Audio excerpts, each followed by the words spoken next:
புதுச்சேரி அருகே வீட்டில் கஞ்சா பதுக்கி வைத்திருந்த நபரை காவல்துறையினர் கைது செய்தனர். கோட்டக்குப்பம் அடுத்த கீழ்புத்துப்பட்டு கிராமத்தைச் சேர்ந்தவர் கபிலவன் என்கின்ற டாட்டூ மணி.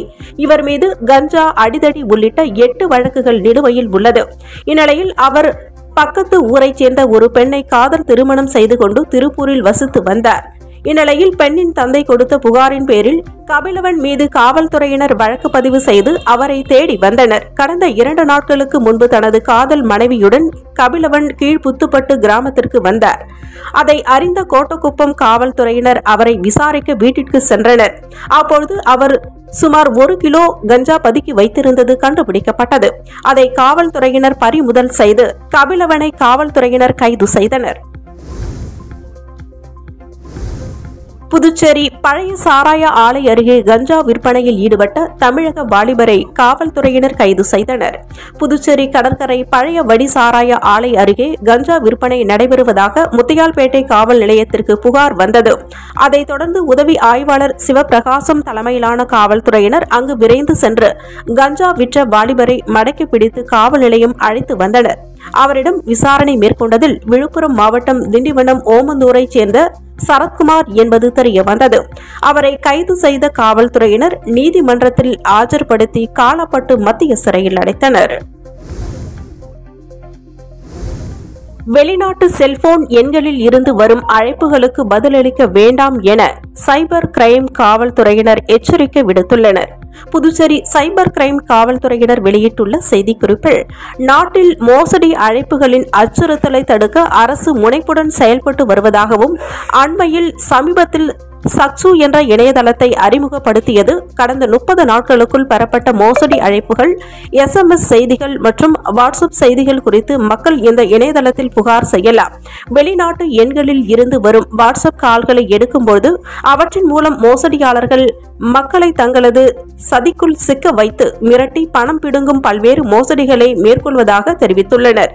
இதேபோன்ற அழைப்புகள் ஏதேனும் வந்தால் அவர்களுக்கு உங்கள் தனிப்பட்ட விவரங்கள் எதையும் பகிர வேண்டாம் என்றும், உடனடியாக இதுபோன்ற மோசடி எண்கள் குறித்து பிரத்யேகமாக துவங்கப்பட்டிருக்கும் இணையதளம் மற்றும் சைபர் கிரைம் காவல் நிலையத்தில் புகார் அளிக்கலாம் என்றும் தெரிவிக்கப்பட்டுள்ளது.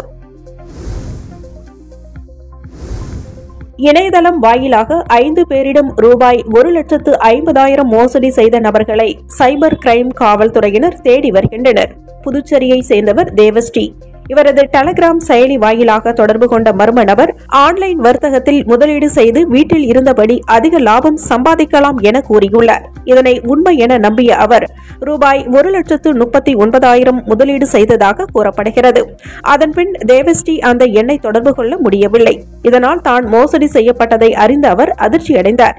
இதேபோல் புதுச்சேரியைச் சேர்ந்த ஐயப்பன் ரூபாய் 14,000, சந்திரசேகரன் ரூபாய் 8,000, கார்த்திகேயன் ரூபாய் 2,000 மற்றும் 6,000 ஆகியவற்றை ஆன்லைன் மூலம் பணத்தை இழந்துள்ளனர். இதுகுறித்து புகாரின் பேரில் சைபர் கிரைம் SP பாஸ்கரன் உத்தரவின் பேரில் ஆய்வாளர்கள் தியாகராஜன், கீர்த்தி தலைமையிலான காவல்துறையினர் வழக்கு பதிவு செய்து விசாரணை மேற்கொண்டு வருகின்றனர். புதுச்சேரி அருகே நடந்து சென்ற மருத்துவரிடம் பணம் பறித்த கல்லூரி மாணவர் உட்பட 3 பேரை காவல்துறையினர் கைது செய்தனர். புதுச்சேரி அடுத்த கோட்டக்குப்பம் திவான் கந்தப்ப நகரைச் சேர்ந்தவர் சந்தோஷ். முண்டியம்பாக்கம் அரசு மருத்துவமனையில் இவர் மருத்துவராக பணியாற்றி வருகிறார். இந்நிலையில் சம்பவத்தன்று வழக்கம் போல் காலை ECRல் உள்ள உடற்பயிற்சி கூடத்திற்கு நடந்து சென்றபோது பின்னால் இருசக்கர வாகனத்தில் வந்த 3 பேர் மோதி கீழே தள்ளிவிட்டனர். இதில் நிலை குலைந்து கீழே விழுந்த மருத்துவர் சந்தோஷின் செல்போன் மற்றும் மணிபர்சை இருசக்கர வாகனத்தில் வந்த 3 பேரும் எடுத்துக்கொண்டு கண் இமைக்கும் நேரத்தில் தப்பிச் சென்றனர். இதுகுறித்து மருத்துவர் சந்தோஷ் கொடுத்த புகாரின் பேரில் கோட்டக்குப்பம் காவல்துறையினர் வழக்கு பதிவு செய்து அந்த பகுதியில் இருந்த CCTV கேமராவில் பதிவாக இருந்த காட்சிகளை வைத்து பணப்பறிப்பில் ஈடுபட்டவர்களை கண்டுபிடித்தனர். கோட்டக்குப்பம் பெரிய தெருவைச் சேர்ந்த நசீர் பாஷா, அம்பேத்கர் வீதியைச் சேர்ந்த சாம்பசிவம், கீர்த்தி வாசன் என மொத்தம் 3 பேரை கைது செய்து அவர்களிடம் இருந்து ரூபாய் 7,500 பணம், இருசக்கர வாகனம் ஆகியவற்றை பறிமுதல் செய்து சிறையில் அடைத்தனர். புதுச்சேரி ரெயின்போ நகர் பூங்கா அருகே கஞ்சா விற்பனையில் ஈடுபட்ட 2 இளைஞர்களை காவல்துறையினர் கைது செய்தனர்.